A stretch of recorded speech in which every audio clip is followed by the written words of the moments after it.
Well, I think the most interesting thing is a person like me who had no experience at all before coming here. Actually, I had no experience with web design or no multimedia tools at all. Uh, and actually, I could manage to do stuff and learn stuff, and even after the first month, I had like already two websites done, and and the most challenging thing for me would be the programming because, of course, I hadn't done that before, and you really have to start to think the way the program thinks, not the way normal humans would think, and really everything is in such a fast. Happens really fast, and you have to really be prepared to read all the books and to try it out yourself.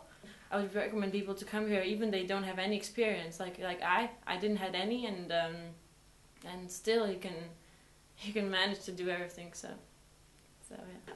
Hope to see you here.